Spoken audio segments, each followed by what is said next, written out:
لله رب العالمين والصلاة والسلام على سيد المرسلين وعلى آله وأصحابه أجمعين. أما بعد فأعوذ بالله من الشيطان الرجيم. بسم الله الرحمن الرحيم.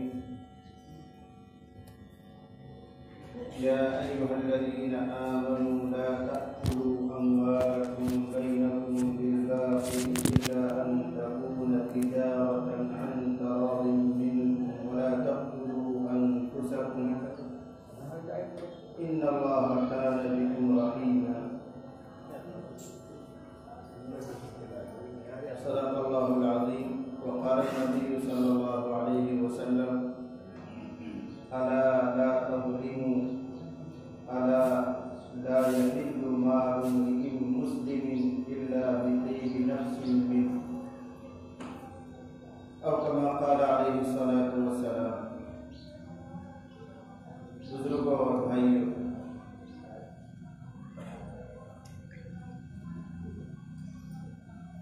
اللہ تعالیٰ کا ہم مسلمانوں پر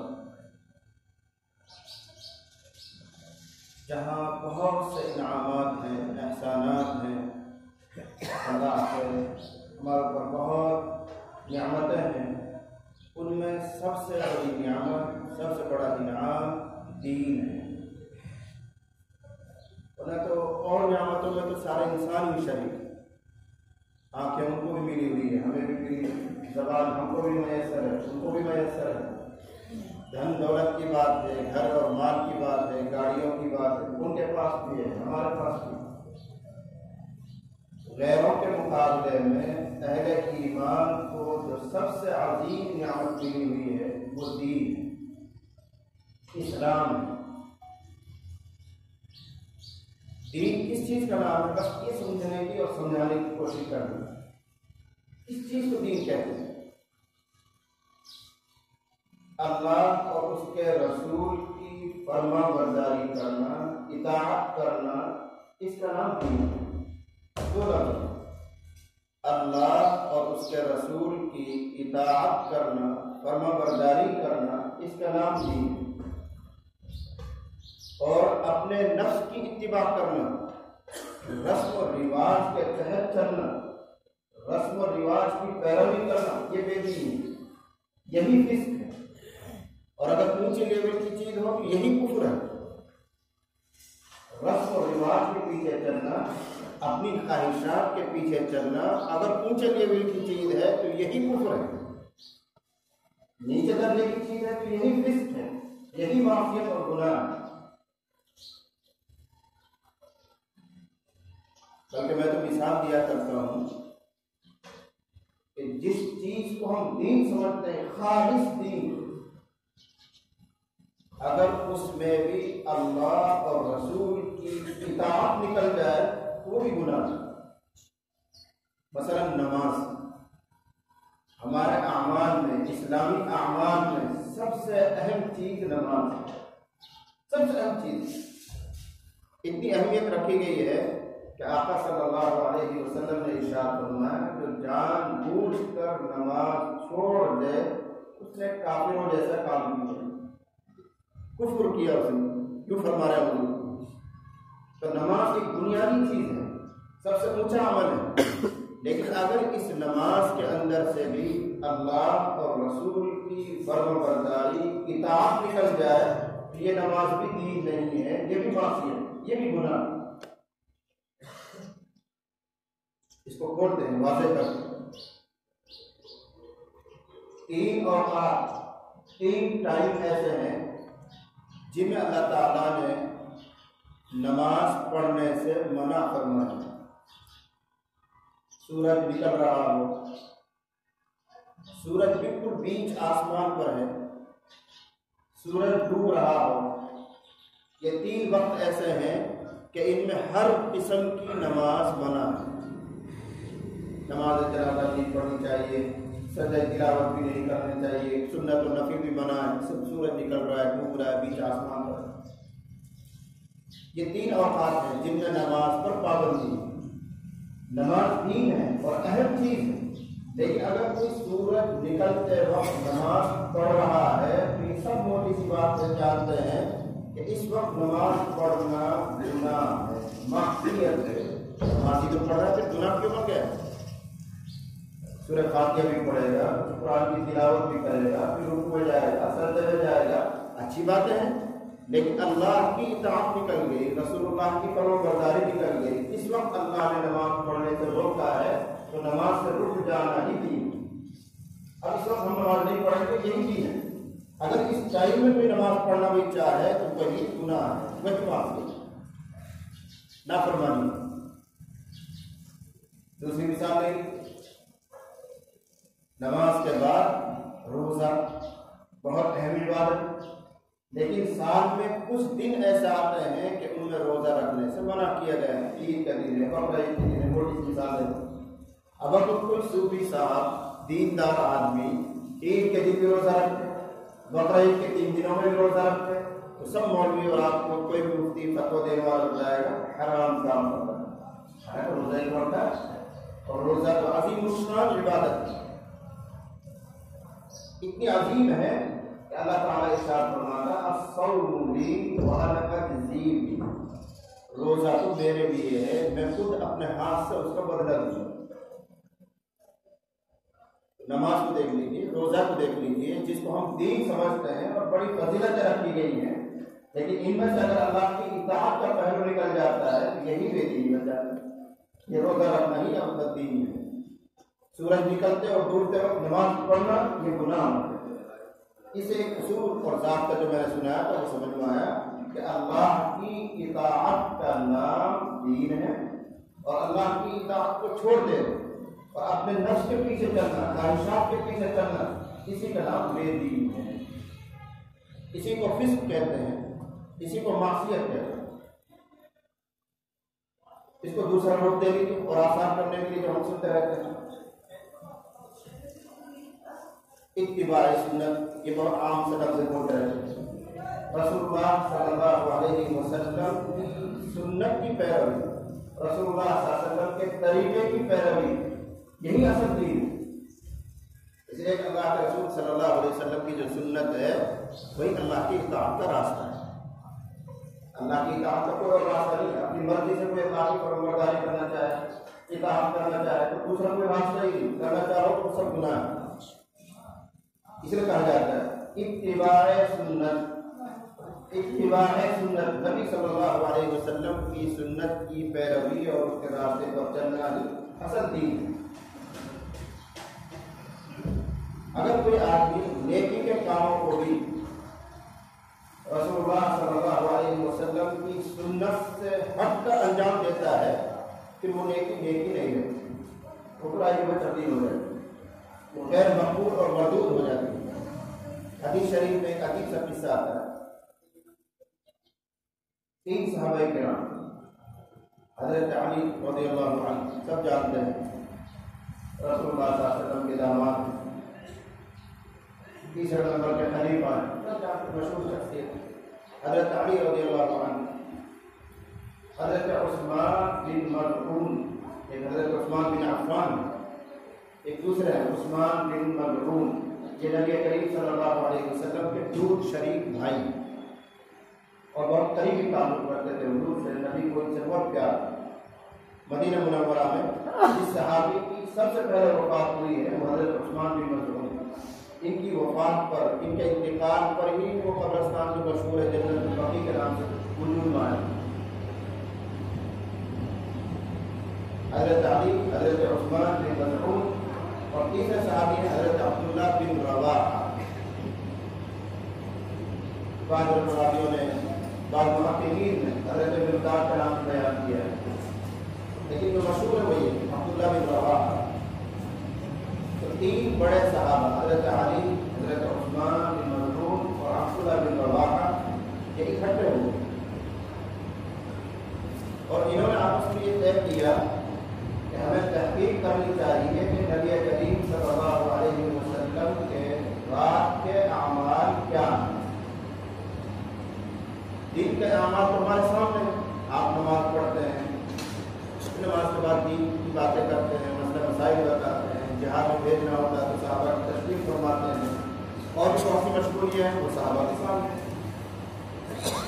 اب یہ تین حضرات اس فکر میں کہ نبی صلی اللہ علیہ وسلم کی رات کیسے گزرتی ہے اور رات میں آپ کیا کیا عمل کرتے ہیں وہ معلوم ہونا چاہیے، اس کی تحقیق میں مقصد تاکہ ہم بھی ان اعمال کی نقل کریں، تاکہ ہم بھی نبی صلی اللہ علیہ وسلم کی طرح رات میں عبادتیں کیا کریں۔ ظاہر بات ہے رات کی مشغولی گھروں سے معلوم ہو سکتی ہے، دن کی مشغولی صحابہ کے سامنے ہے، مسجد میں ہے۔ اب وہ رات میں اعمال جاننا چاہ رہے ہیں تو رات حضور کی گزرتی ہے گھروں میں، ایسے ہی تفصیل معلوم ہوگی۔ چنانچہ یہ تین صحابہ ازواج مطہرات یعنی نبی کریم صلی اللہ علیہ وسلم کی جو پاک بیویاں ہیں، ہماری ماں ہیں، ان کے گھروں میں گئے تحقیق کے لیے۔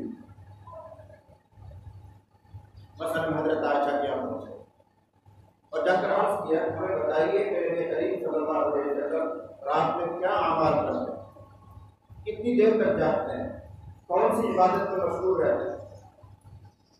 ازواج مطہرات نے بتایا ہوگا، جو تفصیل ان کے علم میں آئی، جو معلومات ان کو ملی، اس کو سن کر ان کا اندر کا کیا جذبہ تھا، کیا خیال تھا، اس کو راوی نے بیان کیا۔ جب ازواج مطہرات نے بتایا کہ نبی صلی اللہ علیہ وسلم کی رات کی مشغولی یہ ہے اور اتنی عبادت کرتے ہیں کأنہم تقالوها، یہ کا تاثر کأنہم تقالوها، انہوں نے نبی صلی اللہ علیہ وسلم کی رات کی عبادت کو بہت تھوڑا سمجھا۔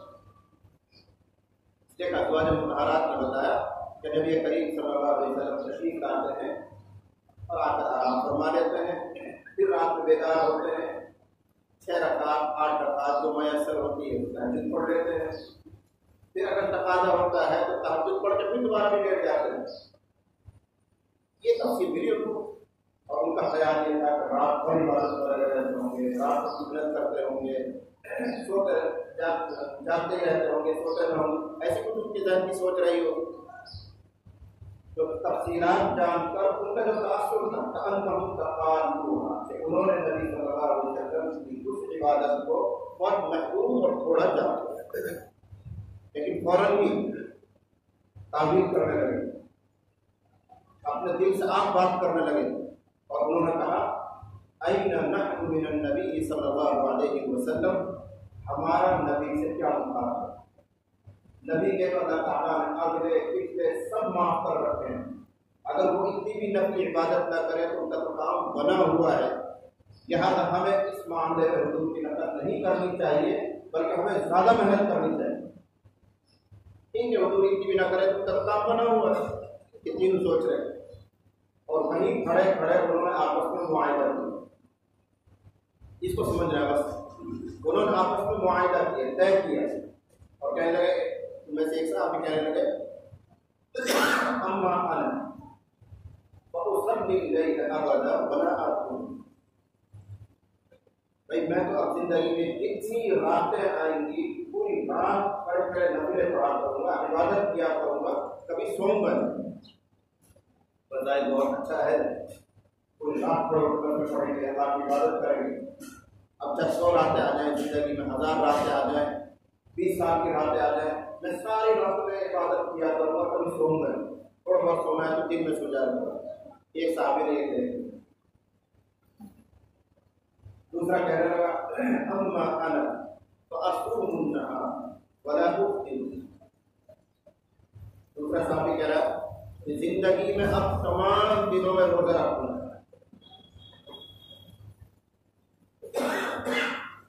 کبھی بے روزہ نہیں ہو۔ اب چاہے 10 سال زندگی ہو، 15 سال ہو، 20 سال ہو، جتنے بھی دن آئیں گے سب میں روزہ رکھوں گا، کبھی بے روزہ نہیں ہو۔ اور تیسرے صحابی حضرت عثمان بن مظعون، انہوں نے تو بات انجام کو پہنچا دی اور کہنے لگے اما انا فلا اتزوج، بھائی میں تو کبھی شادی نہیں کروں گا تاکہ بالکل خالی رہوں، تو دن میں بھی اللہ کی عبادت، رات میں بھی اللہ کی عبادت، نمازوں میں، ذکر میں، تلاوت میں،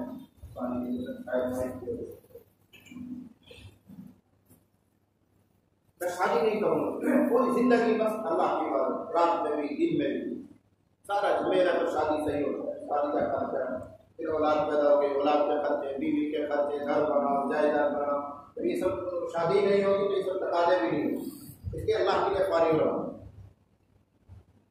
یہ کھڑے کھڑے وہی باتیں کر رہے ہیں، ازواج مطہرات نے بھی ان کی یہ باتیں سن لی اور یہ عہد و پیمان کر کے گھر سے باہر نکل گئے۔ تھوڑی دیر کے بعد گھر میں نبی کریم صلی اللہ علیہ وسلم تشریف لیا ہے اور ازواج مطہرات نے بتایا فلاں فلاں آئے تھے اور آپ کی رات کی عبادت کے بارے میں ہم سے معلومات کر رہے تھے، ہم نے بتا دیا، اور اب وہ اس طرح عہد کر کے گئے۔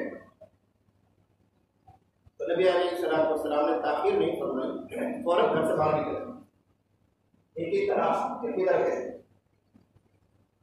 تو راستے میں ان کو جاتے ہوئے پا لیا اور روکا اور فرمایا انتم الذین قلتم کذا وکذا، تم ہی وہ لوگ ہو تو میرے گھر گئے تھے اور اس طرح ایسا پیمان کر کے آئے اور بات کر کے آئے۔ ہوگا جی ہاں، انہوں نے سمجھا کہ نبی کریم صلی اللہ علیہ وسلم ہماری بات سے بہت خوش ہو رہے ہوں گے، بہت داد ملے گی، واہ واہ فرمائیں، اس لیے بڑے وعدے کر رہے ہیں۔ نبی کریم صلی اللہ علیہ وسلم نے ارشاد فرمایا، چلو دھیان سے، کتنا اچھا عہد کر آ رہے ہیں، نماز پڑھیں گے، دن میں روزہ رکھا کریں گے، شادی نہیں کریں گے۔ آپ نے ارشاد فرمایا تم نے جو کچھ عہد و پیمان کیا ہے اب سنو، اما انا، حضور فرمایا اما انا، بہرحال میں اصلی اللیل وارقد، میں رات میں نماز بھی پڑھتا ہوں اور سوتا ہوں۔ اور تم میں سے ایک آدمی کیا طے کر آ رہا ہے، نماز پڑھا کروں گا، سوؤں گا نہیں، اور میری زندگی کیا ہے کہ میں رات میں نماز بھی پڑھتا ہوں، سوتا بھی ہوں۔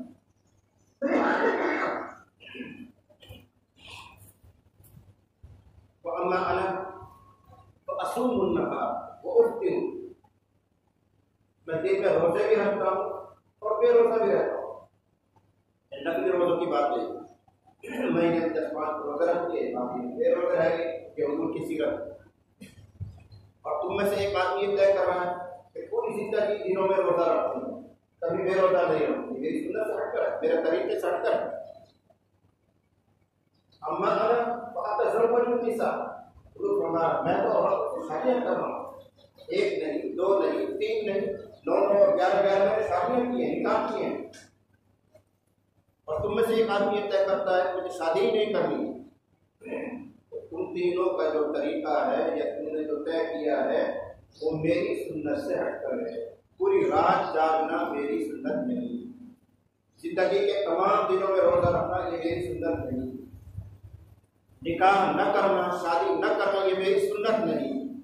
تم نے جو طے کیا وہ سنت کے خلاف طے کیا ہے، اب فیصلہ سنو۔ اور یہ وہ مشہور جملہ ہے جو آپ سب سن چکے ہیں، جب نکاح ہوتا ہے قاضی صاحب پڑھتا ہے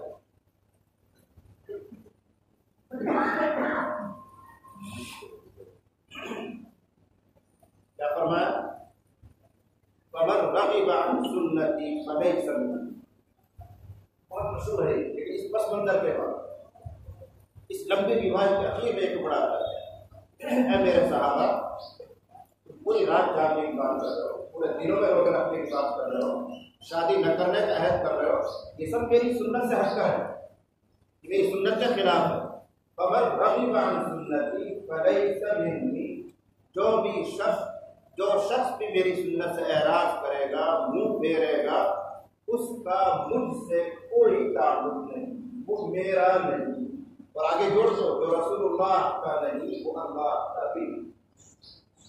کتنی صاف ستھری بات کہ ہماری چاہے بظاہر دیکھنے میں نیکیاں ہوں، اچھی عبادتیں ہوں، دیکھنے میں ساری دنیا واہ واہ کر رہی، واہ کیا محنتی آدمی ہے، کیسا عابد آدمی ہے، کیسا متقی آدمی ہے، لیکن رسول اللہ صلی اللہ علیہ وسلم کی سنت کے خلاف ہے تو نبی کی فرمائے اس کا مجھ سے کوئی رشتہ ہی نہیں، اور جس کا اللہ کے رسول سے رشتہ نہیں اس کا اللہ سے کوئی تعلق نہیں۔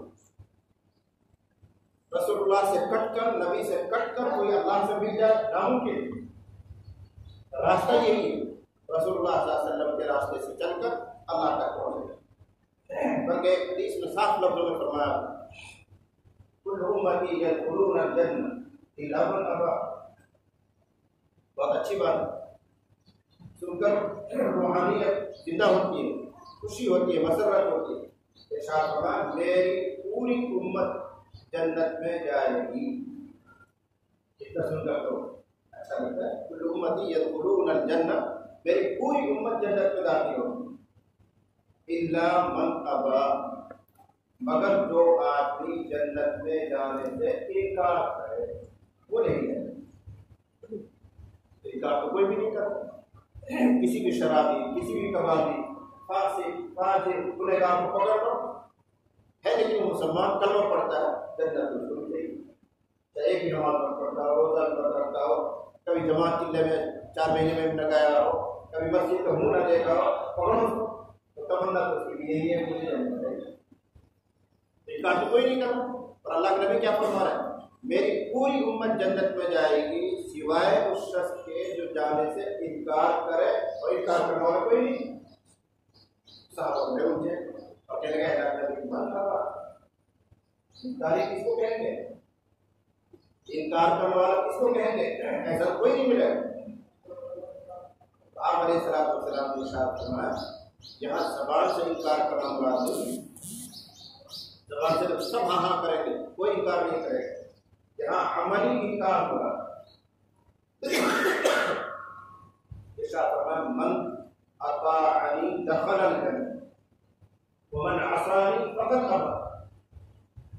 من اطاعنی دخل الجنہ، جس نے میری اطاعت کی، نبی فرما رہے ہیں، جس نے میری نقل کی، میری فرمانبرداری کی، وہ جنت میں گئے. وہ جنت میں جانے والوں کو اپنا نام لکھوا رہا ہے. ومن عصانی، اور جس نے میری نافرمانی کی، میری سنتوں کو چھوڑ دیا، میرا راستہ چھوڑ دیا، وہ انکار کرنے والا. تو زبانی انکار میں عملی انکار. اور برا مت مانی مجھے کہہ رہے تھے کہ آج کا مسلمان 99% عملی انکار کرتا ہے. عملی انکار. کون نہیں جانتا جھوٹ بولنا حرام ہے؟ کون نہیں جانتا کہ رشوت لینا اور دینا حرام ہے؟ کون نہیں جانتا کہ گانا سننا حرام ہے؟ کون نہیں جانتا کہ جہیز لینا اور دینا یہ ناجائز ہے؟ صاحب کہہ رہے جب سے کون نہیں جانتا، لیکن کر رہے سب وہی. یہ عملی انکار. پہلے نمبر پر صحیح بات کہی اللہ اور رسول کی اطاعت، اس کا نام دین ہے. اپنے رسم اور رواج کی اتباع کرنا، اپنے رسم اور رواج کے پیچھے چلنا، یہ بے دینی، یہ فسق و فجور ہے. سب ساری دنیا ایسی کرتی ہے، سب ایسے کر رہے ہیں، ہم نے کر لیا تو بہت سی بڑی بات ہے. اسی کا نام بے دینی، اسی کا نام فسق. ایسا ہی آدمی فاسق کہہ رہا ہے، فاجر کہہ رہا ہے. اگر جنت چاہیے، آخرت کی کامیابی چاہیے، اس آواز پر چلو جو آواز رسول اللہ صلی اللہ علیہ وسلم نے لگائی، جو تعارف رسول اللہ نے کروایا، اس پر چلو. نبی صلی اللہ علیہ وسلم تو آئے ہی اس مقصد کے لیے ہے کہ لوگوں کو جنت کی راہ بتائیں، جنت کا راستہ دکھائیں. اب تو رسول اللہ کی سننے کے لیے تیار نہیں ہے، جو رسول اللہ کی سن کر یا اس راہ پر چلنے کے لیے تیار نہیں ہے، وہ کیسے جنت پہنچ جائے؟ یہ مثال بھی حدیث میں آئی ہوئی ہے. نبی صلی اللہ علیہ وسلم آرام فرما رہے ہیں، بہت گہری نیند نہیں، ہلکی نیند ہے. چند فرشتہ ہے، کچھ فرشتے پاؤں کی طرف، پانچ کی طرف کھڑے ہو گئے، کچھ سرانے کی طرف کھڑے ہو گئے. اب یہ فرشتہ آپس میں بات کر رہا ہے. نبی صلی اللہ علیہ وسلم کی آنکھیں بند ہیں، فرشتہ آپس میں مکالمہ بات چیت کر رہے ہیں. ان میں سے ایک فرشتے نے کہا سامنے والوں سے ان لہذا مثلا، یہ بعض روایت میں ان لصاحبکم ھذا مثلا فاضربوہ، کہنے لگے تمہارے اس آدمی کی، تمہارے اس پیغمبر کی ایک عجیب سی مثال ہے، کہاوت ہے، بتاؤ کیا ہے؟ فرشتہ آپس میں بات، تمہارے اس نبی کی اور پیغمبر کی ایک عجیب سی مثال ہے، بتاؤ کیا مثال ہو سکتی ہے؟ ادھر والے فرشتے نے کہا انہ نائم، حضرت تو سو رہے ہیں، آنکھیں بند ہیں، نیند میں ہیں، مثال دینے سے فائدہ کیا؟ جو مثال ہے وہ ہمیں اور تمہیں تو پتہ ہی ہے، سنانا تو ان کو تھا، سو رہے ہیں۔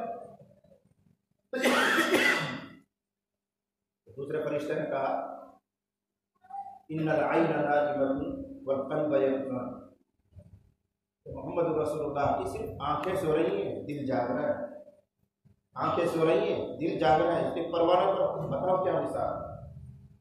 اب مثال بیان شروع کی، کہنے لگے مثلہ کمثل رجل بنا دارا وجعل فيها مأدبة وبعث داعيا فمن أجاب الداعي دخل الدار وأكل من المأدبة۔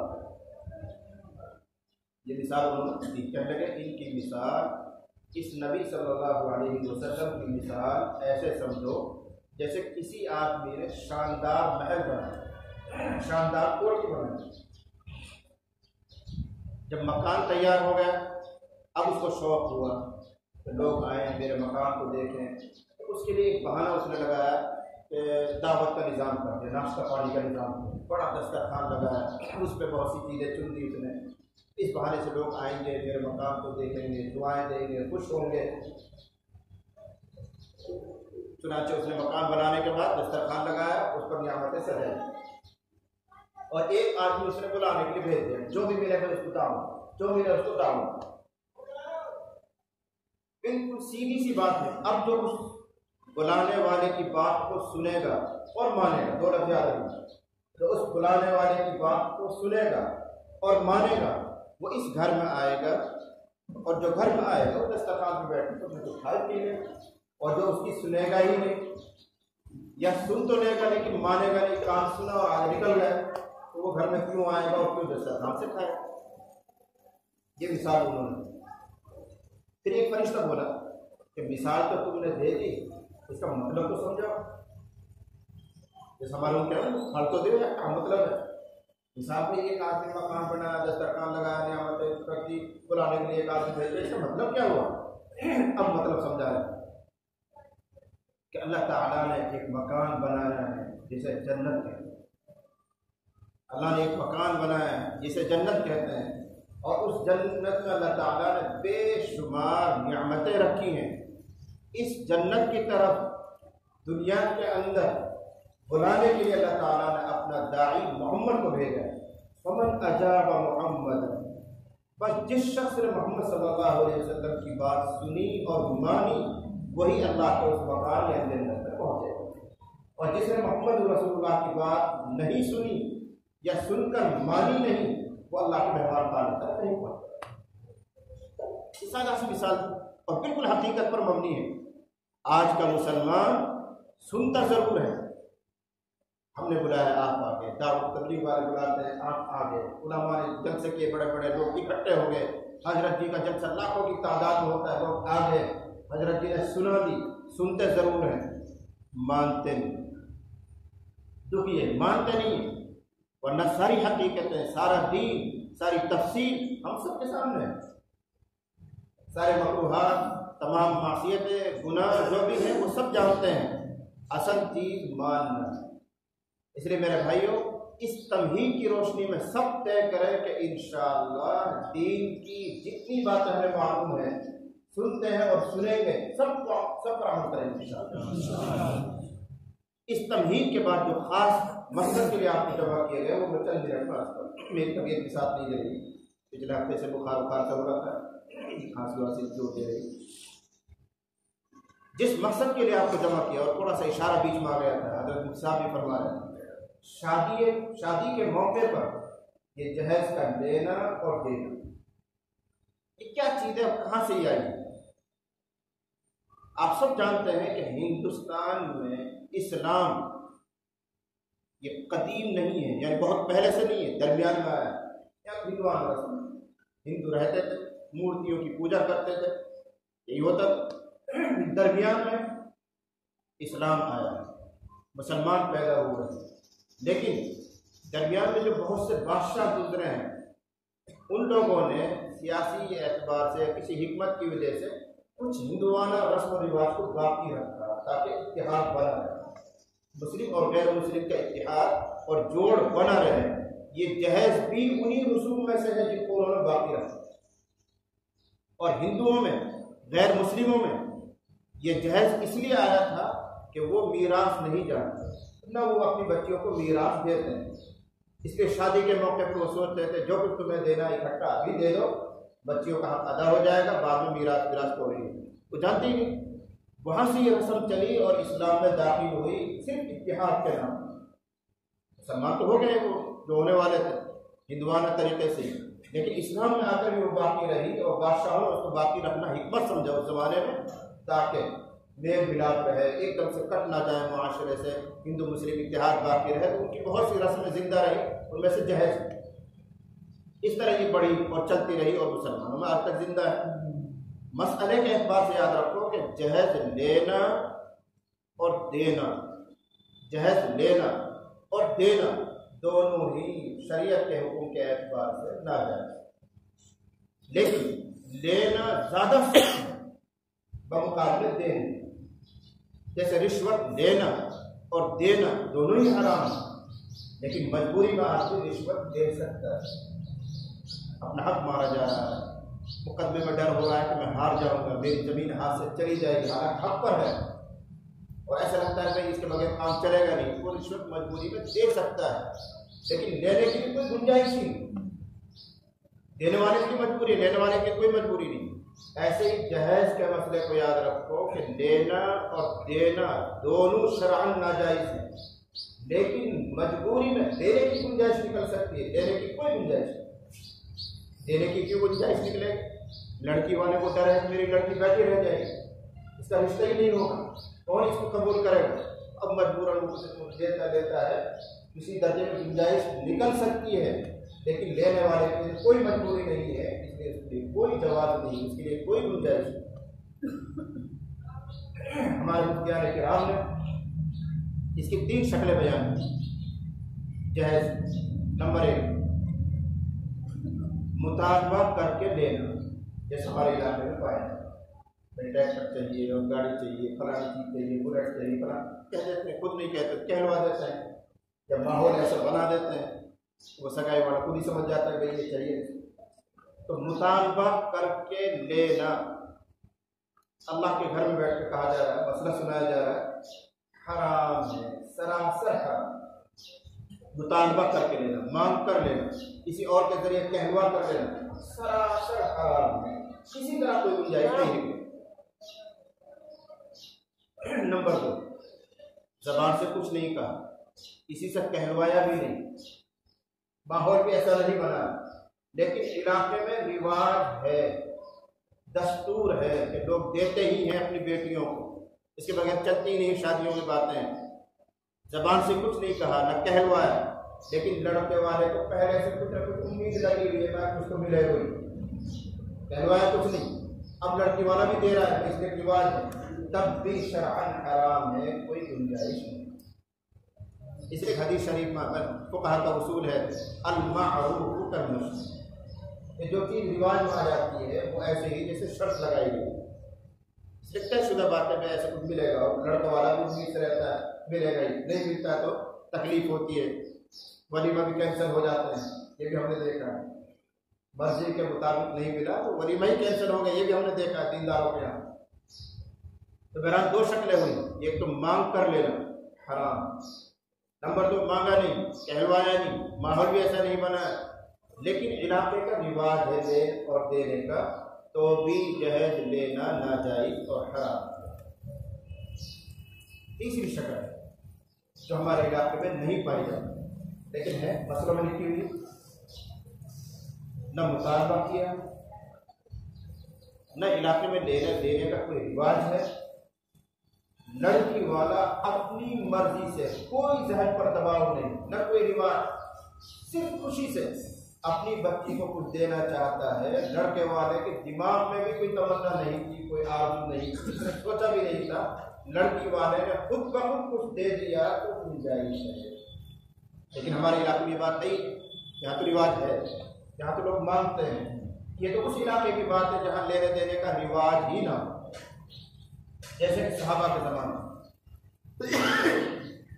وہاں جہیز نام کی کوئی چیز نہیں. بلکہ آپ کو تعجب ہوگا عربی زبان میں اس جہیز کے لیے لفظ ہی نہیں ملتا. جہازہ لفظ آتا ہے اور جہازہ بجہازہ یہ تو ہے قرآن میں، لیکن وہ دوسرے معنی میں سامان سفر تیار ہے. آدمی جب سفر میں جاتا ہے تو گھوڑا تیار کرے گا، دو شتاب تیار کرے گا، ایک دو جوڑی کپڑا لے گا، اس کو عربی میں جہازہ کہتے ہیں. یہی سے یہ اردو معنی ہے جہیز، بیٹی کو رخصت کرتے وقت کو سامان دے، وہیں سے لفظ بنا. لیکن جو اس معنی میں ہے کہ شادی کے موقع پر لڑکی والا اپنی لڑکی کو سامان بھی دے گا، کچھ پیسہ بھی دے گا، گاڑی بھی دے گا، گھوڑا بھی دے گا، شریعت میں، قرآن میں، حدیث میں اس کے لیے کوئی لفظ ہی نہیں. کیوں نہیں ہے؟ اس لیے کہ وہاں اس کا طور طریقے نہیں. ابھی جس کو صاحب سنا رہے تھے شام کے ایک عالم کا قصہ، وہ جہیز کا معنی ہی نہیں سمجھے. جہیز کس کو کہتے ہیں سمجھانا پڑا کہ جب بیٹی کی رخصتی ہوتی ہے تو باپ یعنی بیٹی والا کچھ نہ کچھ سامان دیتا، اس سامان کا نام جہیز ہے، تو اس کی کھوپڑی میں آئے گا جہیز کس کو کہتے ہیں. حالانکہ بڑا علامہ ہے لیکن وہ جہیز کا معنی نہیں سمجھ رہا، اس لیے عربی زبان میں جہیز کا لفظ یہ چیز ہی نہیں، تصور ہی نہیں. تو تین شکلیں ہو گئی، مانگ کر لینا حرام، علاقائی رواج ہو تو بھی حرام، مانگا نہیں لیکن علاقے میں رواج ہے جس ہمارے یہاں ہے. اور تیسری شکل ہے نہ مانگا ہے نہ علاقے میں کوئی رواج ہے لینے دینے کا، پھر بھی بیٹی والا اپنی مرضی سے اپنی بیٹی کو کچھ دینا چاہے تو دے، گنجائش ہے اس کی، اس میں کوئی قباحت نہیں ہے. لیکن ہمارے علاقے میں قباحت سے خالی اس لیے نہیں رہے گا، یہاں رواج ہے. اب دلیل ملتی ہے کہ محمد صلی اللہ علیہ وسلم نے بھی حضرت فاطمہ کو کچھ دیا. کچھ لوگ یہاں سے غلط فہمی کے شکار ہو جاتے ہیں. یاد رکھو نبی کریم صلی اللہ علیہ وسلم کی صرف حضرت فاطمہ ہی بیٹی نہیں ہے، اور بھی تو بیٹیاں ہیں، اور بھی تو بیٹیاں ہیں. صراحت کے ساتھ یہ بات ملتی ہے کہ آپ صلی اللہ علیہ وسلم نے حضرت فاطمہ کے علاوہ اور اپنی دوسری بیٹیوں کے لیے شادی کے موقع پر کچھ نہیں کہتے ہیں. اگر جہیز دیتے ان کو بھی دینا تھے. حضرت فاطمہ کو ضرور کچھ دیا ہے، تکیہ دیا ہے، گدا دیا ہے، ایک یمنی چادر دی ہے، مشکیزہ دیا ہے، وہ دیا ہے، لیکن اس کی تفصیل میں بھی سناؤں گا. تو حضرت فاطمہ رضی اللہ عنہا کو اگر کچھ دیا گیا ہے تو وہ جہیز نہیں تھا. کیوں؟ اگر جہیز ہے اور حضور دے رہے ہیں تو اپنی اور بیٹے کو کیوں نہیں دیے؟ آپ صلی اللہ علیہ وسلم اتنی بڑی ناانصافی کیسے کر رہے ہیں کہ فاطمہ کو دے دیا اور اپنی دوسری بیٹی کو نہیں دیا؟ اس سے معلوم ہوا کہ وہ جہیز نہیں تھا. پھر کیا تھا؟ آپ کتابیں اٹھا کے دیکھیں، حدیث کی کتابوں کو کھولیے، اور ہمارے ہندوستان کے قریبی زمانے کے بڑے محقق حضرت مولانا منصور نعمانی رحمۃ اللہ علیہ، انہوں نے معرف الحدیث نقل کتاب بھی کی حدیث میں، اس کو آپ کھولیے. اس میں حضرت نے بڑی تفصیل سے لکھا ہے کہ حضرت فاطمہ رضی اللہ عنہا کو نبی کریم صلی اللہ علیہ وسلم نے جو تکیہ، گدا، بستر جو کچھ دیا ہے وہ نبی صلی اللہ علیہ وسلم نے اپنے پیسے سے نہیں دیا، بلکہ ہوا یہ کہ حضرت علی رضی اللہ عنہ سے جب رشتے کی بات چلی اور حضرت علی رضی اللہ عنہ سے رشتہ منعقد ہو گیا تو عرب کا دستور تھا مہر معجل ادا کرنا. مہر معجل مطلب کیا؟ فوری نقد مہر ادا کرنا. ایک ہوتا ہے مؤجل، ادھار دیتے رہنے زندگی قدیمی میں ہے. عرب میں یہ نہیں، عرب میں رخصتی سے پہلے لڑکا مہر ادا کر دیتا، یہ طریقہ. تو نبی کریم صلی اللہ علیہ وسلم نے بھی حضرت علی رضی اللہ عنہ سے پوچھا مہر کے لیے کیا ہے تمہارے پاس؟ رشتہ تو ہو رہا ہے لیکن مہر کے لیے کیا ہے؟ کیا دو گے فاطمہ کو مہر میں؟ انہوں نے کہا نبی صلی اللہ علیہ وسلم میرے پاس کچھ نہیں ہے سوائے ایک زرہ. ایک زرہ تو ہے اور کچھ نہیں. زرہ ایک آہنی لباس ہوتا ہے، فوج کے لیے جنگ کے موقع پر وہ کام آتا ہے. جیسے ہمارے یہاں بھینس کی میل ہوتی ہے اس میں کڑیاں ہوتی ہیں، ایسے ہی کڑی سے کڑی ملا کر زنجیر بنائی جاتی تھی، اس کو سامنے پہنا جاتا تاکہ تیر تلوار کو وار روکا جا سکے. اس کو لٹکاتے تھے یہاں سے آ کر لوہے کی بنتی، اس کو زرہ کہتے ہیں. تو لوگ کا میرے پاس زرہ اس طرح کچھ نہیں ہے اور میری طرف سے حضرت فاطمہ کے لیے یہی مہر ہے. تو حضرت صلی اللہ علیہ وسلم نے اس مہر کو قبول فرمایا اور اس کو فروخت کروایا. اور فروخت کرنے والے حضرت بلال، یہ سب تاریخ میں لکھا ہوا. حضرت بلال رضی اللہ عنہ اس کو بیچنے جا رہے تھے، درمیان راستے میں غالباً حضرت عثمان رضی اللہ عنہ صحابی، وہ بھی حضور کے داماد ہیں. حضور کو ان کو اندازہ تھا حضور علیہ السلام حضرت علی سے نکاح کرنا چاہ رہے ہیں فاطمہ کا، اور اس قصے کا بھی علم تھا کہ مہر کا مطالبہ کیا جا رہا، اور مہر کے پاس وہ حضرت علی کے پاس بطور مہر کچھ نہیں سوائے فراق ہے، یہ سب معلوم تھا حضرت عثمان۔ اب حضرت بلال رضی اللہ عنہ اس کو لے جا رہے بیچنے کے لیے، راستے میں حضرت عثمان نے کیا ہے کہ علی کی زرا ہے اس کو پھینکا جا رہا ہے، فاطمہ رضی اللہ عنہ کے مہر ہے، تو حضرت عثمان رضی اللہ عنہ نے اس کی بہت زیادہ بڑھا چڑھا کر قیمت لگائی۔ مثال تو وہ 100 روپے کی رہی ہوگی تو انہوں نے 480 درہم کا خریدا، 480 درہم کا مالیت ہوتی ہے زمانے کے اعتبار، 100 روپے کی چیز کو انہوں نے 480 میں خریدا، اس لیے حضرت علی کی مدد کرنا، حضرت فاطمہ کا مہر تو انہوں نے بڑا چڑھا کر قیمت لگائی، تو 480 درہم لے کر حضرت بلال نبی کریم صلی اللہ علیہ وسلم کی خدمت میں آئے۔ ان پیسوں میں سے نبی صلی اللہ علیہ وسلم نے اب ایک تکیہ، مشکیزہ، ایک چادر، ایک گدا، ان کا نظام کیا۔ تو آپ غور کر کے دیکھیں کہ اس میں نبی صلی اللہ علیہ وسلم کا پیسہ نہیں لگ رہا ہے، بلکہ حضرت علی بطور مہر جو حضرت فاطمہ کو زرا دینے والے تھے اس کو بکوایا گیا ہے، اس پیسے سے حضور صلی اللہ علیہ وسلم حضرت علی کے گھر کے سامان کا انتظام کر رہے ہیں، اس لیے کہ حضور حضرت علی کے بھی سرپرست ہیں۔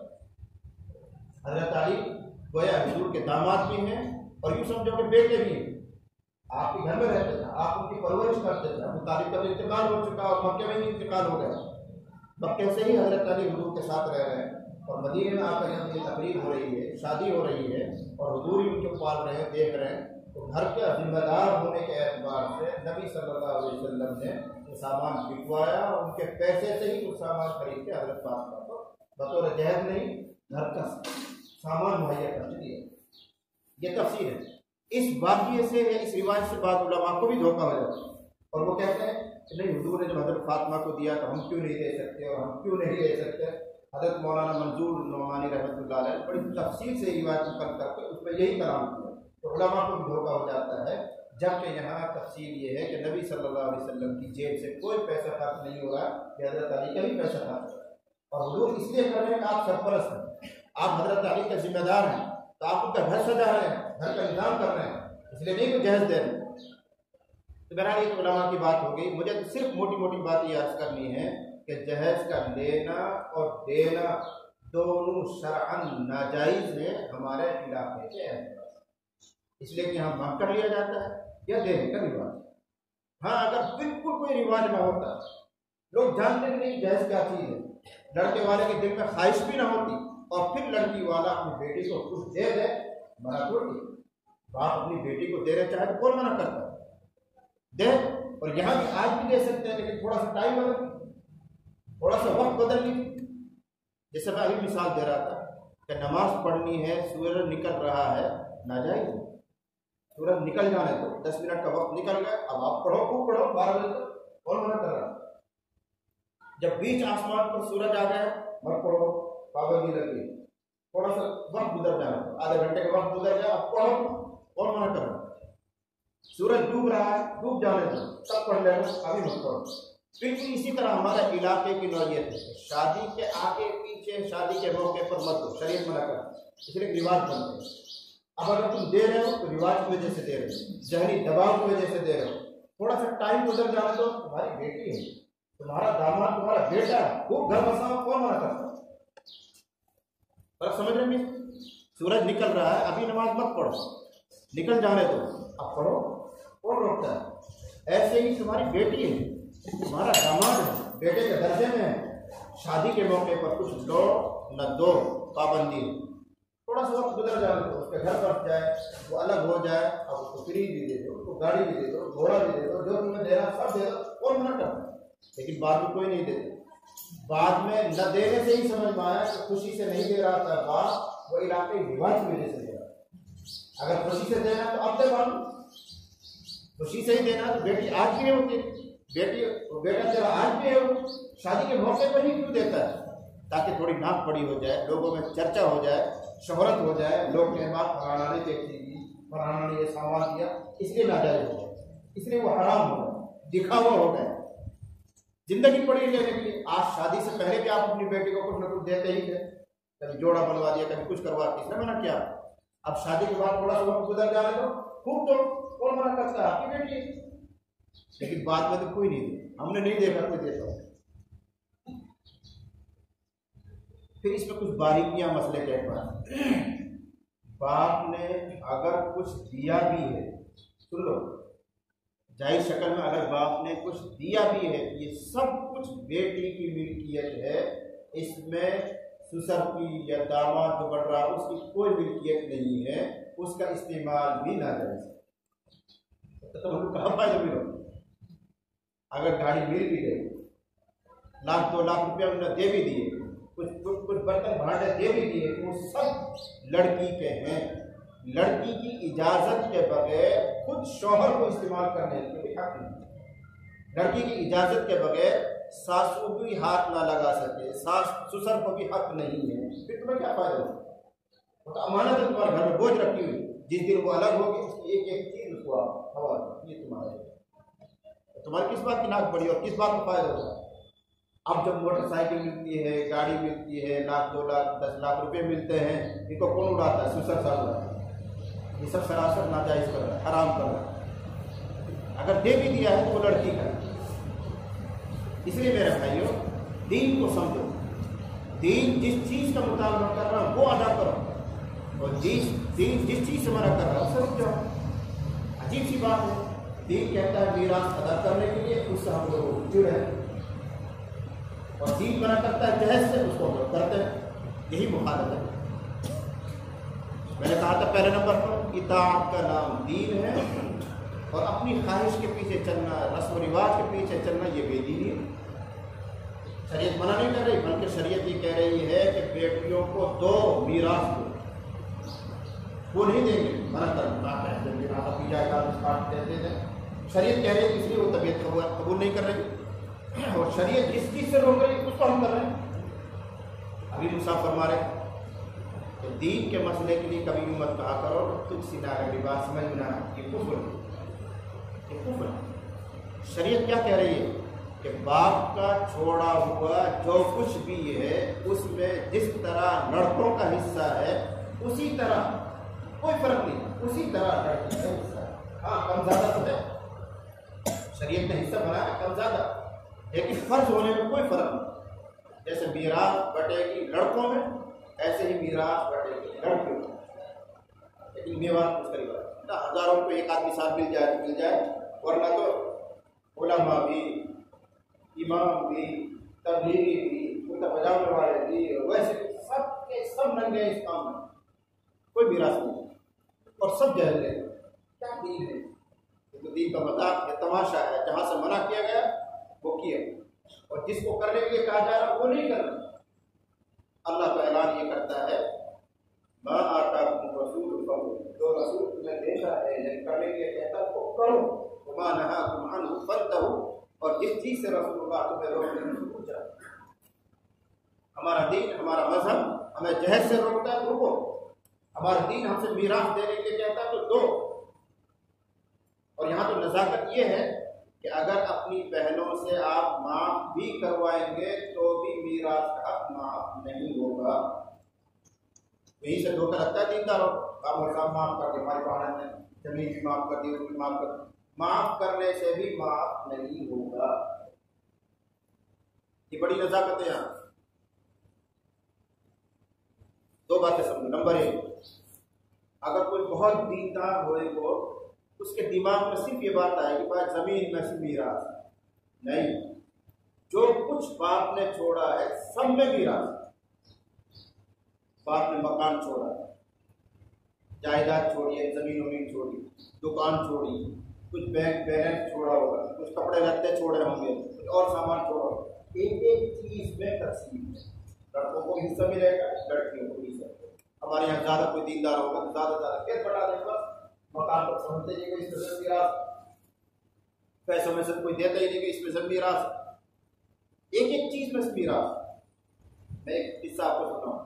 ایک صاحب دل بزرگ کہہ لیجیے، اللہ والا کہہ لیجیے، وہ بیمار تھے، آخری لمحات میں تھے بیچارے، تو کوئی عالم دین ان کی ملاقات کی، شملے کی عادت کرنے کے لیے مولانا حضرت کی بیمار ہے، چلو۔ تو عالم دین نے اپنی جیب میں سے ایک الائچی نکال کر وہ جو بزرگ تھے جو آخری لمحات میں تھے، بیمار تھے، انتقال ہونے والا، وہ کہتے نہیں کریں الہی، اور فرمانے لگے وہ عالم دین کافی دن سے آپ دوا وغیرہ استعمال کر رہے ہیں، ہو سکتا ہے ذائقہ آپ کا خراب ہو، یہ الائچی چبا لیجیے، ذائقہ اچھا ہو جائے گا، تھوڑا ان کا ذوق بدل جائے گا، اس لیے وہ الائچی ان کے ہاتھ پر رکھ۔ ابھی وہ اللہ والا نے وہ الائچی لے کر منہ میں نہیں رکھی تھی، بات چیت میں لگے ہوئے، اس درمیان ان کی بیچارے روح پر انتقال، وہ الائچی ہاتھ پر رکھ کے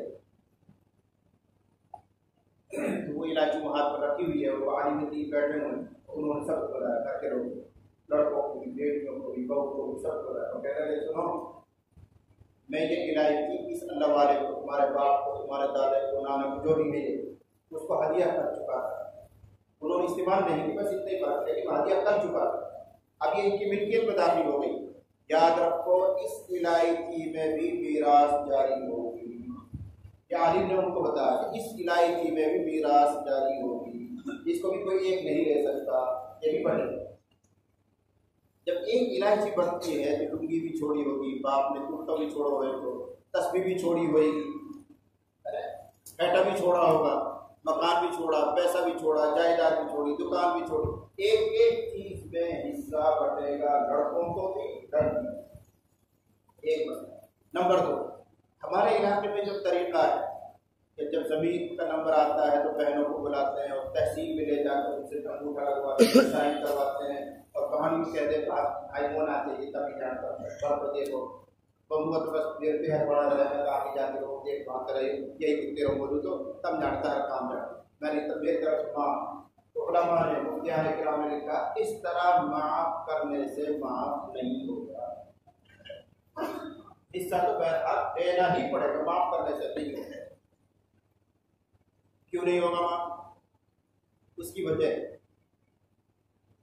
وجہ کہ پہلے جب معاف کر رہی ہوتی ہیں تو ان کے دماغ پر ایک بوجھ، ایک دباؤ کہ اگر ہم نے زمین میں سے حصے لے لیا تو ہمارا پیہر ختم ہو جائے، بھائی بھاوت بگڑ جائے، ہے کہ نہیں یہ دباؤ؟ اور ہوتا بھی ہے، اور لینے بہن تو بھائی ناراض بھی ہو جاتا ہے، بھاوت بھی ناراض ہو جائے تو کئی بات کو کہا کہ کوئی حصہ نہیں ہوتا بھی ہے، تو بہنوں کے دماغ پر چونکہ ایک دباؤ ہے کہ اگر ہم نے زمین میں سے حصہ لے لیا، مکان میں سے حصہ لے لیا تو ہمارا پیہر بگڑ جائے گا، بھائی بھاوت ناراض ہو جائیں گے، اب وہ معاف کرنے کی اس دباؤ کی وجہ سے معاف نہیں ہوگا، اور وہ چیز حرام کے حرام ہی رہے گی تمہارے، اور یہی مسئلہ جہیز میں ہے کہ باپ اپنی بیٹی کو جو کچھ دے رہا ہے وہ ایک دباؤ میں دے رہا ہے، اگر میں نے نہیں دیا میری بیٹی کا رشتہ نہیں ہے، کوئی اس کو اپنے گھر میں رکھنے کے تیار نہیں ہے، اس لیے قرضہ ورضہ لے کر، سودی طور پر لے کر، کیسے بھی کر کے بیچارہ 50,000 روپیہ بھی کرتا ہے، موٹر سائیکل بھی دیتا ہے، برتن بھاڑے بھی دیتا ہے، زمین بیچنی پڑتی ہے زمین بھی بیچتا ہے، وہ ایک دباؤ میں دے رہا ہے، اس لیے وہ دینا جائز نہیں ہے۔ کیوں نہیں رہا؟ حدیث معلوم ہوا الا لا يحل مال امرئ مسلم الا بطيب نفس منه، کسی آدمی کا مال اس کی خوش دلی کے بغیر جائز نہیں، خوش دلی، اور یہاں خوش دلی نہیں ہے، کیوں؟ ذہنی دباؤ، اس لیے وہ اپنی بیٹی کو جہیز میں کچھ نہ کچھ دیتا ہے، مجبوراً دیتا ہے، خوش دلی سے نہیں۔ اب سوال یہ کون صاحب ہمارے دادا پردادا سے چلی آ رہی ہے وہ زمین، مکان، جائیداد، نہ ہمارے باپ نے بانٹی نہ دادا نے بانٹی، اب ہمارے حصے میں آ گئی، ہم کہاں پر؟ یہ تو کہو اگر آج سے تمہیں شوق بھی ہو جائے گا تو زمین میں سے کون سا، اب تو ہم کہاں پر؟ دو طرح کی زمین ہے، ایک تو وہ ہے جو باپ دادا سے منتقل ہو کر آپ کے پاس آئی، ایک وہ ہے جو آپ نے اپنے پیسے سے خریدی، جو آپ نے اپنے پیسے سے خریدی اس میں میراث نہیں، اس میں آپ کی اولاد کے لیے میراث، جب آپ دنیا سے چلے جائیں تب وہ میراث، لیکن آپ کے پاس آپ کے ابا کے انتقال کے بعد زمین آئی ہے حصے میں، اس میں میراث، اب آپ تو دیندار ہیں، آپ کے دوسرے بھائی دیندار نہیں، بات اور نصیحت اور بیان سن کر آپ کے دل میں پیدا ہوا جذبہ میں موت ادا کرنی، کیسے بھی کروں، دوسرے بھائی تیار ہوتے نہیں، اب کیا کریں؟ یہی تو ہوتا ہے، سب زمین بٹی پڑی ہے، دوسرا بھائی سے کہوں تو تیار نہ ہو رہے ہیں، میں کیا کروں؟ تمہارے لیے بہت آسان ہے اور بہت کم میں چھوٹ جاؤ، مفتی صاحب کے پاس جاؤ اور اسے کہو کہ جس وقت ہمارے والد کا انتقال ہوا تھا کتنے بھائی تھے، کتنی بہنیں تھیں، ہماری ماں بھی زندہ ہی یا نہ ہی، جو بھی بات رہی ہو، کتنے رشتے دار، اگر صحیح طریقے پر زمین بٹتی تو میرے حصے میں کتنے آتے، اور اب بٹ کے ویسے ہی تو کتنی فالتو ہے، اس کا اندازہ ہو جائے۔ اگر صحیح طریقے پر بڑھتی تو مثال کے طور پر 2 بیگھہ اگر صحیح طریقے پر بڑھتی، اور ہم نے ویسے اپنے طور پر بانٹ لی، مسئلہ نہ پوچھے، اب آگے ہمارے سے 3 بیگھہ 3.5 بیگھہ، یہ 1.5 بیگھہ جو فالتو آئی ہوئی ہے، یہ بہنوں کا حصہ آپ کے پاس ہے، اس کی قیمت کرنا تو بہنوں کا تھا، لیکن کوئی عمل کرنا چاہے جبھی حل ہر چیز کا ہے، لیکن فکر ہونی چاہیے، اندر طلب ہونی چاہیے۔ آپ جائیے اور بھی مسئلوں کے لیے آپ جاتے ہیں تو آپ میراث کے مسئلے کے لیے بھی مفتیوں کے پاس ہے، میرے والد کا انتقال ہوا تھا اور اتنی زمین چھوڑی تھی، مکان چھوڑا تھا، پیسے چھوڑے تھے، صحیح طور پر بٹے نہیں تھے، ویسے ہم لوگوں نے بانٹ لیا تھا، اگر صحیح طور پر بٹتا تو کتنا میرا حصہ تھا، وہ آپ کے لیے حلال ہے، اس سے زائد جتنا آیا ہوا ہے وہ بہنوں کی۔ اب ادا کرو، کیسا ادا کرنا، چاہے قیمت لگاؤ، چاہے زمین ٹکڑے کاٹ کے دو، اس کو کچھ بھی کرو، لیکن پتہ نہیں کیا ہو گیا، اللہ جانے شیطان کتنا ہمارے اوپر حاوی ہو گیا، بہنوں کو دیتے ہیں اور میراث سے زیادہ دیتے ہیں، لیکن نہ جائز، میں برا مت مانیے، کہہ رہا ہوں میں، آپ جہیز بھی دے رہے، آپ چھوچک بھی بھریں گے، اور بھی موقع ہے کہ شادی خادی کے وہاں بھی جائیں گے، مسلمانی میں بھی دیں گے، پتہ نہیں کیا کیا دے رہے، زیادہ دے رہے ہیں آپ، لیکن ناجائز کر کے دے رہے ہیں، اور اگر شریعت کے مطابق دیتے صرف میراث تو بہت زیادہ دینے کی ضرورت نہیں کہ جتنا حصہ تھا وہ ادا کر دیتے ہیں، کم میں جان چھوٹ ہے، اب زیادہ دینا پڑ رہا ہے اور گناہ کیا ہے، گناہ کی جگہ اللہ کے یہاں پکڑے جاؤ، میراث ادا کرنے کو آسان طریقے، تو آپ کو نہ چھوچک بھرنا پڑتا، نہ مسلمانی میں کچھ دینا پڑتا، نہ بیاہ میں کچھ دینا پڑتا، اس لیے کم میراث دے۔ مفتی صاحب کی محنت سے، علماء کی محنت سے آپ لوگوں کا ذہن بنا ہے، مسرت ہوئی ہمیں، اللہ آپ کو استقامت عطا فرمائے۔ اب آپ شادیاں کریں گے، دوسروں سے آپ کہیں گے کہ صاحب ہم بغیر جہیز کے شادی کرنے والے ہیں، پتہ نہیں سامنے والا تیار ہوگا، سامنے والا تیار ہوگا، آسان بات ہے، اس کو آپ یہ عہد دیجیے، وعدہ کیجیے کہ جہیز نہیں دوں گا، لیکن میری بیٹی کا جو میراث کا حصہ ہے وہ ضرور ادا ہے۔ اس کے منہ میں جو لالے کو بند ہوتے، تجھے پیسہ چاہیے ملے گا، لیکن میراث کیسے ملے گا صاحب؟ آپ مر جائیں گے جب میراث بنتی ہے، آپ تو دنیا سے چلے جائیں گے جب میراث بنتی ہے، یا تو آپ کی اولاد اتنی دیندار ہو کہ وہ آپ کو اطمینان دلائے کہ ابا حضور آپ بے فکر رہیں، جس دن آپ دنیا سے جائیں گے تو ایک ایک چیز ہم اپنی بہنوں کو بھی ادا کریں، تو آپ بری ذمہ ہیں، ورنہ تو اپنی حیات میں، اپنی زندگی میں اپنا معاملہ صاف کر کے جائیں، اپنی حیات اگر جو میراث نہیں ہوگی ایک تحفہ، اپنی جائیداد اپنی حیات میں آپ بانٹ سکتے ہیں، اپنی اولاد پر آپ کو بھروسہ نہیں ہے تو آپ زمین کا، مکان کا، نقدی کا، سب چیز کا حساب لگا کر اپنی بیٹیوں کو آپ خود بھی دے سکتے ہیں تاکہ آپ رکھتے ہیں سے آپ بری ہو، یا پھر آپ کی اولاد اتنی دیندار ہے کہ آپ ان سے وعدہ لیجیے، لوگوں کو گواہ بنائیے کہ بھائی میں اپنی طرف سے فرض ادا کر رہا ہوں، ان بیٹوں کو سنو یہ کیا کہہ رہے ہیں، اور بیٹے کہہ رہے ہیں ابا حضور آپ بے فکر رہیے،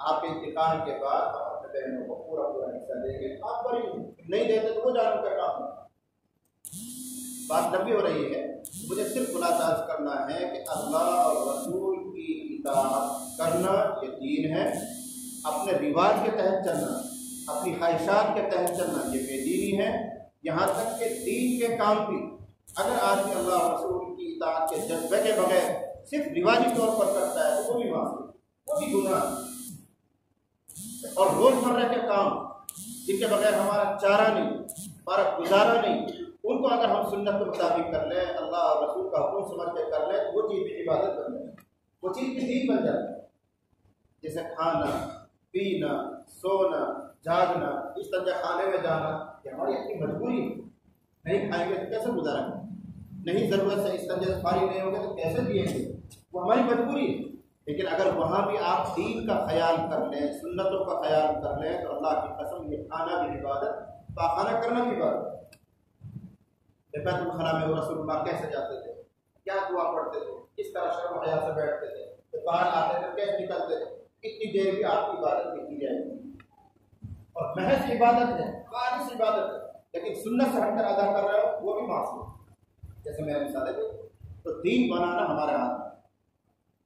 آخری حدیث سنا دوں، رسول اللہ صلی اللہ علیہ وسلم نے ارشاد فرمایا ابغض الناس ثلاثۃ، أبغض الناس إلى الله تعالى ثلاثة، اللہ کے نزدیک لوگوں میں 3 طرح کے لوگ سب سے زیادہ مقبول اور ناپسندیدہ، اور لوگوں سے مراد یہاں کافر نہیں، یہودی نہیں، عیسائی نہیں، اس لیے کہ کفر کا مقبول ہونا تو طے شدہ بات، یہودیت اور نصرانیت کا مقبول ہونا، ناپسندیدہ ہونا طے شدہ بات۔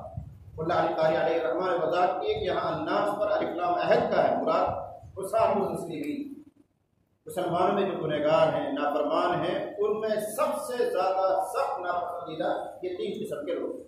آسان لفظوں میں کر لو، تمام گنہگاروں میں سب سے زیادہ برے، گنہگاروں میں برے، گنہگار سب کے سب برے ہیں، لیکن گنہگاروں میں سب سے زیادہ برے یہ 3 قسم کے لوگ۔ اور ملحد فی الحرم، ملحد فی الحرم، نمبر 1 حرم مکی، جس کو آپ کہتے ہیں مکہ مکرمہ، خانہ کعبہ، وہ ایک حدود ہے خاص طور سے 10 کلومیٹر تقریباً پھیلی ہوئی ہے، اس حرم میں گناہ کرنے والا سب سے زیادہ سخت ناپسند ہے، اس لیے اس علاقے میں جس طرح نیکیوں کا ثواب بڑھ جاتا ہے، ایسے ہی گناہوں کا عقاب بھی بڑھ جاتا ہے۔ اگر آدمی وہاں 1 نماز پڑھتا ہے تو کتنا ثواب ملتا ہے؟ 1 لاکھ نماز، سب جانتے ہیں، موٹی سی بات۔ ایسی علماء نے جہاں تک لکھا ہے اگر کوئی 1 مرتبہ سبحان اللہ کہتا ہے 1 لاکھ سبحان اللہ کہنے کا ثواب، 1 قرآن ختم کرتا ہے 1 لاکھ قرآن ختم کرنے کا ثواب۔ تو جس طرح نیکیوں کا اگر ثواب بڑھا ہوا ہے وہاں، ایسے ہی اس مقدس مقام کی توہین کرنا، گناہ کرنا، اس کی سزا بھی بڑھ جاتی ہے۔ تو رسول اللہ ارشاد فرما رہے ہیں سب سے زیادہ سخت ناپسندیدہ 3 طرح کے لوگ ہیں، ان میں سے ایک وہ ہے جو حدود حرم میں رہ کر گناہ کرتا ہے۔ یہ تو خاص طور سے ان کو سنانا چاہیے جو حج میں جا رہے ہیں، عمرہ میں جا رہے ہیں، ان کو یہ تحقیق ہے بھائی خاص طور سے 10 دن جب آپ مکے میں رہیں گے احتیاط کریں، بد نظری نہ کریں، کان سے کوئی غیبت نہ سنیں، جھوٹ نہ بولیں، فرا نہ کریں، یہ گناہ ہر جگہ کے لیے ہے، لیکن اس دائرے میں رہ کر ان کو کرنا یہ بڑا خیر ہے۔ دوسری چیز جو مجھے سنانی آپ وہ مبتغی فی الاسلام سنت الجاہلیہ، مبتغی فی الاسلام سنت الجاہلیہ، دوسرا نمبر کا سب سے ناپسندیدہ اللہ کے یہاں وہ ہے جو اپنا آپ کو مسلمان کہتا ہے لیکن مسلمان ہونے کے باوجود اسلامی معاشرے میں رہتے ہوئے ہندوانہ طریقے پر چلتا ہے۔ سن رہے ہیں بات؟ مسلمان ہو کر اسلامی ماحول میں رہتے ہوئے ہندوانہ طور طریقے پر چلتا ہو، وہ اللہ کے نزدیک سب سے زیادہ ناپسندیدہ۔ یہ جہیز، یہ میراث نہ دینا، یہ سب ہندوانہ طریقہ ہے جیسے میں شروع کیا تھا۔ اب ہم سب مسلمان ہیں، دعوت و تبلیغ والے ہیں، نماز پڑھنے والے ہیں، حضرت جی کو ماننے والے ہیں، ان کے پیغام کو سننے اور سنانے والے ہیں، اسلامی ماحول ہے، لیکن اس کے باوجود چلے گئے وہی ہندوانہ طریقے پر، تو اللہ کے نزدیک سب سے زیادہ سخت بات ہے۔ بری بات ہے، کڑوی بات ہے، لیکن بہرحال حق نہیں کہی جائے گی تو معلوم کیسے؟ میں نہیں کہہ رہا ہوں، اللہ کے نبی ارشاد جو رحمت للعالمین ہے، سراپا محبت ہے، سراپا خیر ہے، شفقت ہی شفقت ہے، لیکن ان کی زبان مبارک سے اتنے سخت کلمات ارشاد فرمایا جا رہا مبتغی فی الاسلام سنت الجاہلیہ، مسلمان ہو کر اسلامی ماحول میں رہتے ہوئے پھر ہندوانہ طریقہ، ہندوانہ طریقہ جائز کا لینا اور دینا، میراث کو ہڑپ کر جانا، یہ سب غیر مسلموں کے طریقے ہیں۔ اب اگر مسلمان ہو کر یہ کام کرتا ہے، اللہ کے نزدیک سب سے زیادہ سخت نہ ہے۔ اور آخری حصہ جو اس حدیث کا ہے وہ مطلق دم امرئ مسلم بغیر حق یحیق دمہ، یہ بھی ہمارا موضوع سیٹ کر ہے۔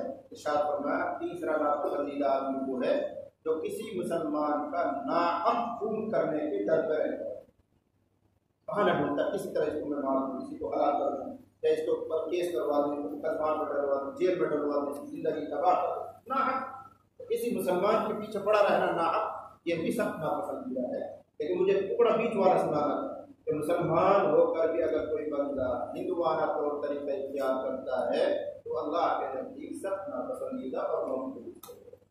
مجھے بڑی مسرت ہوئی، خوشی ہوئی، حضرت مفتی صاحب نے سنایا کہ ہماری محنت سے، کوششوں سے، تشکیل سے 100 ایسے تقریباً آدمی اکٹھے ہو گئے ہیں جو یہ عہد کر رہے ہیں کہ انشاءاللہ جہیز کے بغیر دیے بغیر اور دیے بغیر دے کے بھی نہیں اس کے بغیر انشاءاللہ شادی کریں گے۔ مجھے یہ سنایا گیا، اس لیے میں نے یہ بات منظور بھی کر لی کہ انشاءاللہ حاضر ہو جاؤں گا۔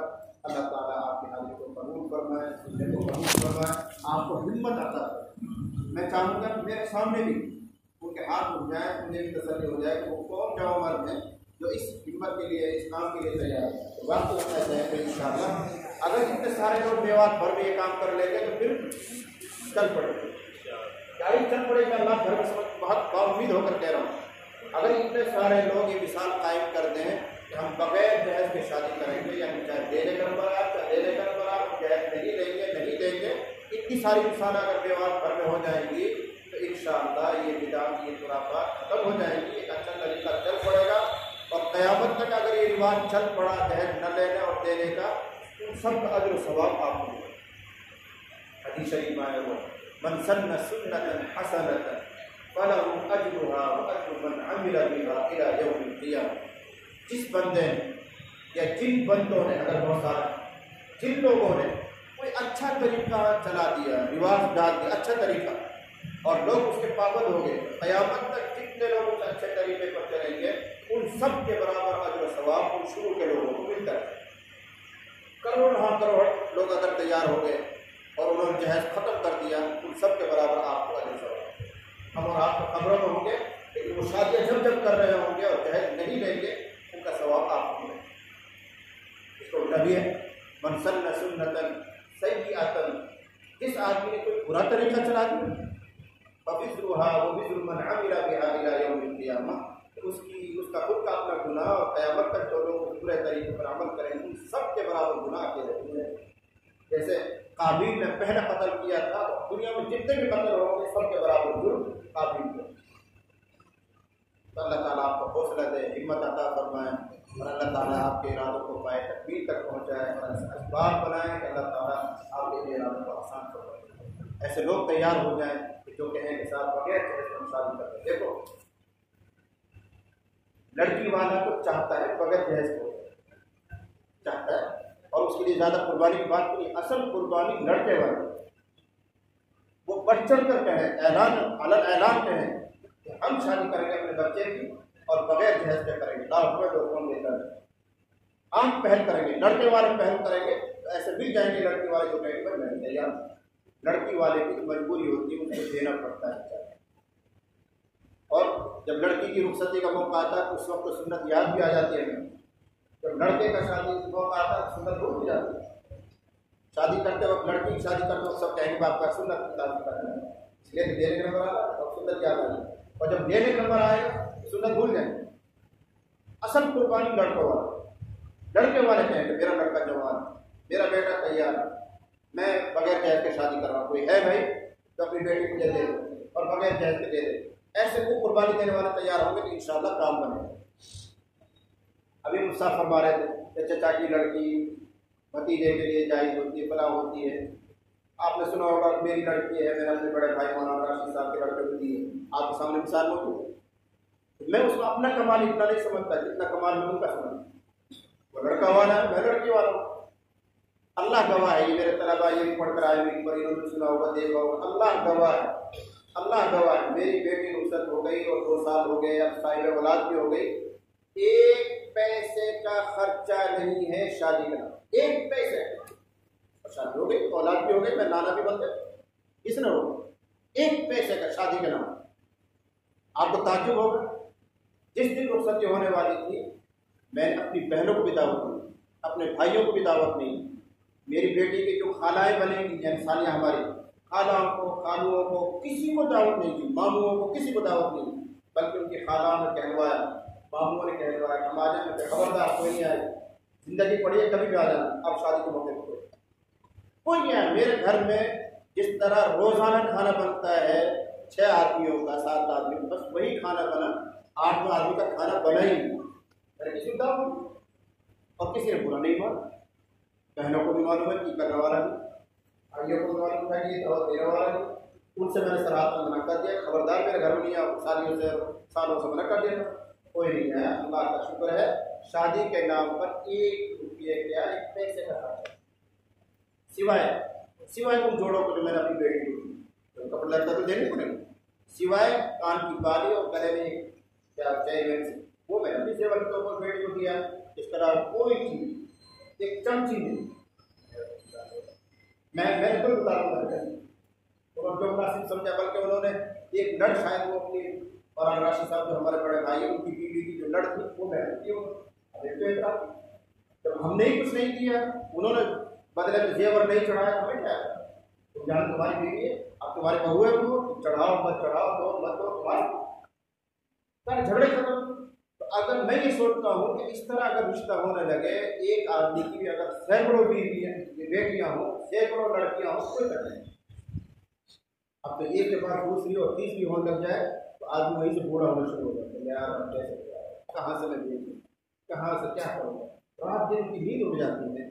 جیسا بھی فرما رہے تھے مفتی صاحب، عرب میں الٹا ہے، جس کی لڑکیاں زیادہ ہوتی ہیں، بیٹیاں زیادہ ہوتی ہیں، اس کے مزہ آتا ہے، اس کے مزہ آتا ہے۔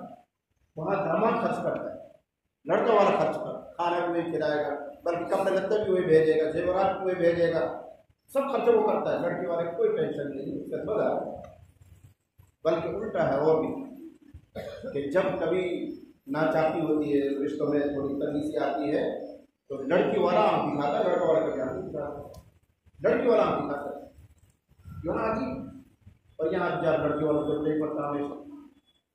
اس لیے اسلامی معاشرہ زندہ کرو، اسلامی ماحول زندہ کرو، جہاں تو فرض ٹوٹ رہا ہے۔ حدیث شریف میں تو یہ آیا ہوا ہے کہ جو مردہ سنت کو زندہ کرے، مردہ سنت، ایک مردہ سنت کو زندہ کرے تو ایسا ہے جیسے 100 شہیدوں کا ثواب، اور جو ایک فرض کو زندہ کرے گا تو یہ تو سنت زندہ کرنے کا ثواب ہے۔ اگر کوئی مرے ہوئے فرض کو زندہ کر دے تو کتنا بڑا اجر ہوگا۔ میراث مرا ہوا فرض ہے، کوئی نہیں جانتا، جانتے ہیں تو کرتے نہیں، اس میراث کو زندہ کرو، جہیز کو دفن کرو۔